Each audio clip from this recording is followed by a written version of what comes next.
प्रिय देशवासियों, नमस्कार।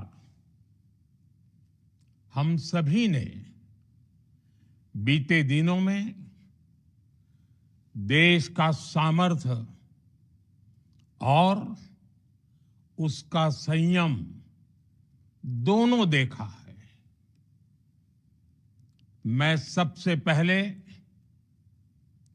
भारत की पराक्रमी सेनाओं को, सशस्त्र बलों को, हमारी खुफिया एजेंसियों को, हमारे वैज्ञानिकों को, हर भारतवासी की तरफ से सैल्यूट करता हूं। हमारे वीर सैनिकों ने ऑपरेशन सिंदूर के लक्ष्यों की प्राप्ति के लिए असीम शौर्य का प्रदर्शन किया। मैं उनकी वीरता को,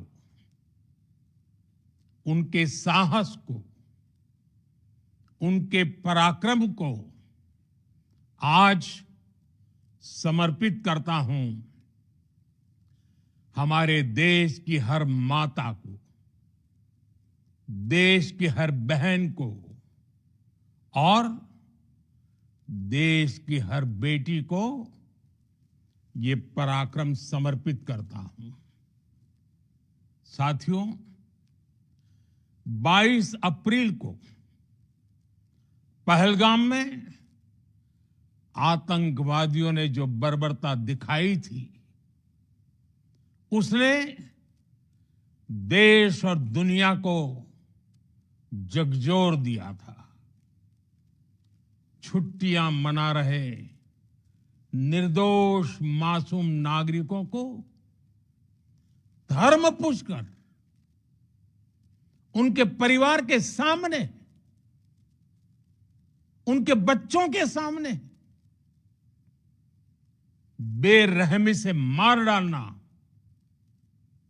यह आतंक का बहुत विभत्स चेहरा था, क्रूरता थी। ये देश के सद्भाव को तोड़ने की घिनौनी कोशिश भी थी। मेरे लिए व्यक्तिगत रूप से ये पीड़ा बहुत बड़ी थी। इस आतंकी हमले के बाद सारा राष्ट्र, हर नागरिक, हर समाज, हर वर्ग, हर राजनीतिक दल एक स्वर में आतंक के खिलाफ कड़ी कार्रवाई के लिए उठ खड़ा हुआ। हमने आतंकवादियों को मिट्टी में मिलाने के लिए भारत की सेनाओं को पूरी छूट दे दी और आज हर आतंकी, आतंक का हर संगठन जान चुका है कि हमारी बहनों बेटियों के माथे से सिंदूर हटाने का अंजाम क्या होता है। साथियों, ऑपरेशन सिंदूर ये सिर्फ नाम नहीं है, ये देश के कोटि कोटि लोगों की भावनाओं का प्रतिबिंब है। ऑपरेशन सिंदूर न्याय की अखंड प्रतिज्ञा है।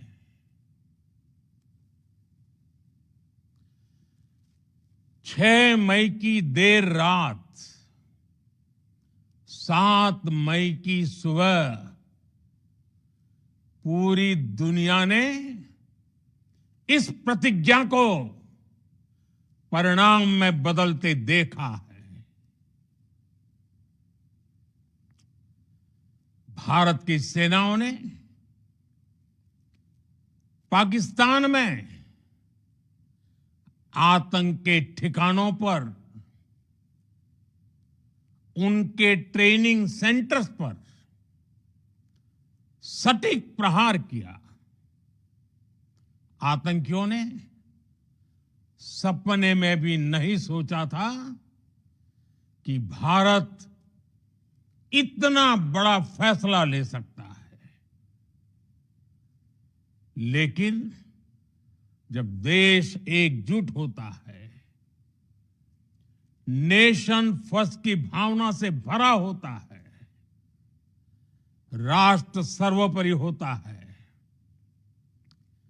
तो फौलादी फैसले लिए जाते हैं, परिणाम लाकर दिखाए जाते हैं। जब पाकिस्तान में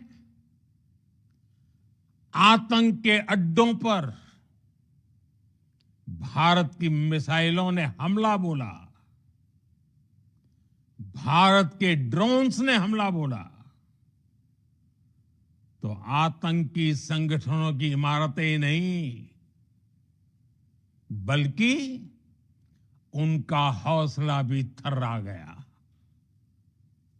बहावलपुर और मुरिद के जैसे आतंकी ठिकाने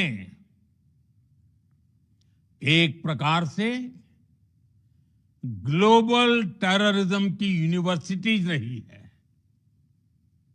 दुनिया में कहीं पर भी जो बड़े आतंकी हमले हुए हैं, चाहे 9/11 हो, चाहे लंदन ट्यूब बॉम्बिंग हो, या भारत में दशकों से जो बड़े बड़े आतंकी हमले हुए हैं, उन सब के तार कहीं ना कहीं आतंक के इन्हीं ठिकानों से जुड़ते रहे हैं। आतंकियों ने हमारी बहनों का सिंदूर उजाड़ा था, इसलिए भारत ने आतंक के ये हेडक्वार्टर्स उजाड़ दिए। भारत के इन हमलों में 100 से अधिक खूंखार आतंकवादियों को मौत के घाट उतारा गया है। आतंक के बहुत सारे आका बीते 2.5-3 दशकों से खुलेआम पाकिस्तान में घूम रहे थे, जो भारत के खिलाफ साजिशें करते थे। उन्हें भारत ने एक झटके में खत्म कर दिया। साथियों, भारत की इस कार्रवाई से पाकिस्तान घोर निराशा में गिर गया था, हताशा में गिर गया था, बौखला गया था। और इसी बौखलाहट में उसने एक और दुस्साहस किया। आतंक पर भारत की कार्रवाई का साथ देने के बजाय पाकिस्तान ने भारत पर ही हमला करना शुरू कर दिया। पाकिस्तान ने हमारे स्कूलों, कॉलेजों को, गुरुद्वारों को, मंदिरों को, सामान्य नागरिकों के घरों को निशाना बनाया। पाकिस्तान ने हमारे सैन्य ठिकानों को निशाना बनाया। लेकिन इसमें भी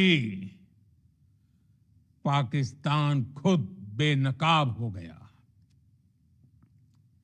दुनिया ने देखा कि कैसे पाकिस्तान के ड्रोन्स, पाकिस्तान की मिसाइलें भारत के सामने तिनके की तरह बिखर गई। भारत के सशक्त एयर डिफेंस सिस्टम ने उन्हें आसमान में ही नष्ट कर दिया। पाकिस्तान की तैयारी सीमा पर वार की थी, लेकिन भारत ने पाकिस्तान के सीने पर वार कर दिया। भारत के ड्रोन्स, भारत की मिसाइलों ने सटीकता के साथ हमला किया। पाकिस्तानी वायुसेना के उन एयरबेस को नुकसान पहुंचाया, जिस पर पाकिस्तान को बहुत घमंड था। भारत ने पहले 3 दिनों में ही पाकिस्तान को इतना तबाह कर दिया जिसका उसे अंदाजा भी नहीं था। इसलिए भारत की आक्रामक कार्रवाई के बाद पाकिस्तान बचने के रास्ते खोजने लगा। पाकिस्तान दुनिया भर में तनाव कम करने के लिए गुहार लगा रहा था, और बुरी तरह पीटने के बाद इसी मजबूरी में 10 मई की दोपहर को पाकिस्तानी सेना ने हमारे डीजीएमओ को संपर्क किया। तब तक हम आतंकवाद के इंफ्रास्ट्रक्चर को बड़े पैमाने पर तबाह कर चुके थे। आतंकियों को मौत के घाट उतार दिया गया था। पाकिस्तान के सीने में बसाए गए आतंक के अड्डों को हमने खंडहर बना दिया था। इसलिए जब पाकिस्तान की तरफ से गुहार लगाई गई, पाकिस्तान की तरफ से जब ये कहा गया कि उसकी ओर से आगे कोई आतंकी गतिविधि और सैन्य दुस्साहस नहीं दिखाया जाएगा, तो भारत ने भी उस पर विचार किया। और मैं फिर दोहरा रहा हूं, हमने पाकिस्तान के आतंकी और सैन्य ठिकानों पर अपनी जवाबी कार्रवाई को अभी सिर्फ स्थगित किया है। आने वाले दिनों में हम पाकिस्तान के हर कदम को इस कसौटी पर मापेंगे कि वो क्या रवैया अपनाता है। साथियों, भारत की तीनों सेनाएं, हमारी एयरफोर्स, हमारी आर्मी और हमारी नेवी, हमारी border security force BSF, Bharat के अर्धसैनिक बल लगातार अलर्ट पर है। सर्जिकल स्ट्राइक और एयर स्ट्राइक के बाद अब ऑपरेशन सिंदूर आतंक के खिलाफ भारत की नीति है। ऑपरेशन सिंदूर ने आतंक के खिलाफ लड़ाई में एक नई लकीर खींच दी है। एक नया पैमाना, न्यू नॉर्मल तय कर दिया है। पहला, भारत पर आतंकी हमला हुआ तो मुंह तोड़ जवाब दिया जाएगा। हम अपने तरीके से, अपनी शर्तों पर जवाब देकर रहेंगे। हर उस जगह जाकर कठोर कार्रवाई करेंगे जहां से आतंक की जड़ें निकलती हैं। दूसरा, कोई भी न्यूक्लियर ब्लैकमेल भारत नहीं सहेगा। न्यूक्लियर ब्लैकमेल की आड़ में पनप रहे आतंकी ठिकानों पर भारत सटीक और निर्णायक प्रहार करेगा। तीसरा,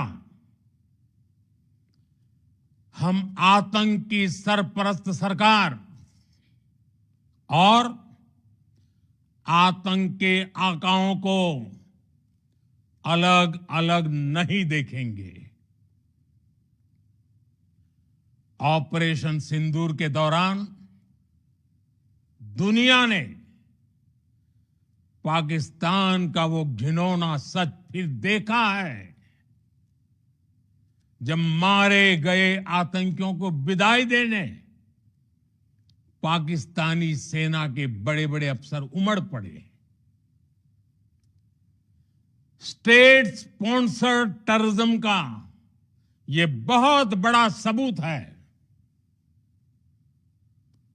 हम भारत और अपने नागरिकों को किसी भी खतरे से बचाने के लिए लगातार निर्णायक कदम उठाते रहेंगे।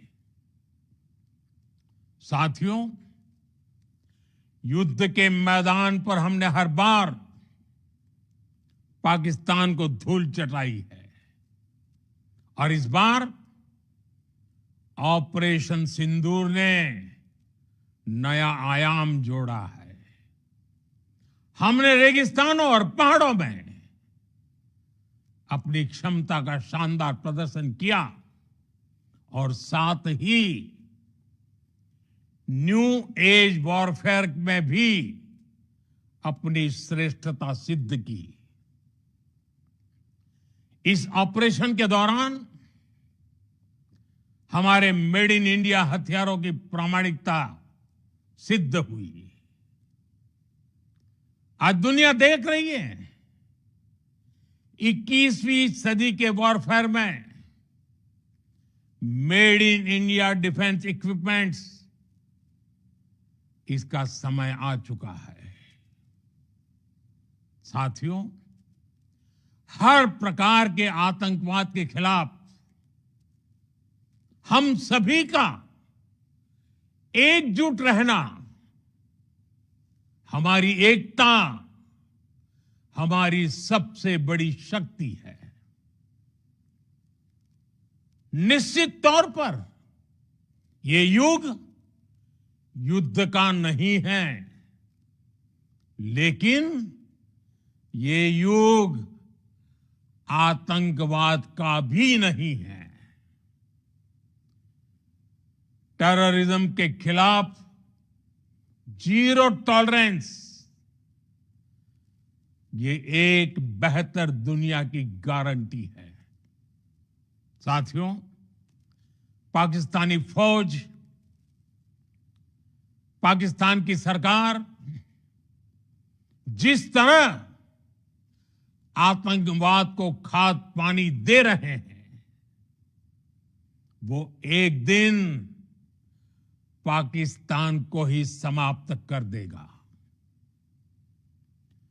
पाकिस्तान को अगर बचना है तो उसे अपने टेरर इंफ्रास्ट्रक्चर का सफाया करना ही होगा। इसके अलावा शांति का कोई रास्ता नहीं है। भारत का मत एकदम स्पष्ट है। टेरर और टॉक एक साथ नहीं हो सकते। टेरर और ट्रेड एक साथ नहीं चल सकते और पानी और खून भी एक साथ नहीं बह सकता। मैं आज विश्व समुदाय को भी कहूंगा, हमारी घोषित नीति रही है अगर पाकिस्तान से बात होगी तो टेररिज्म पर ही होगी। अगर पाकिस्तान से बात होगी तो पाक ऑक्युपाइड कश्मीर पीओके उस पर ही होगी। प्रिय देशवासियों, आज बुद्ध पूर्णिमा है। भगवान बुद्ध ने हमें शांति का रास्ता दिखाया है। शांति का मार्ग भी शक्ति से होकर जाता है। मानवता शांति और समृद्धि की तरफ बढ़े, हर भारतीय शांति से जी सके, विकसित भारत के सपने को पूरा कर सके, इसके लिए भारत का शक्तिशाली होना बहुत जरूरी है। और आवश्यकता पड़ने पर इस शक्ति का इस्तेमाल भी जरूरी है। और पिछले कुछ दिनों में भारत ने यही किया है। मैं एक बार फिर भारत की सेना और सशस्त्र बलों को सैल्यूट करता हूं। हम भारतवासी के हौसले, हर भारतवासी का एकजुटता का शपथ, संकल्प, मैं उसे नमन करता हूं। बहुत बहुत धन्यवाद। भारत माता की जय।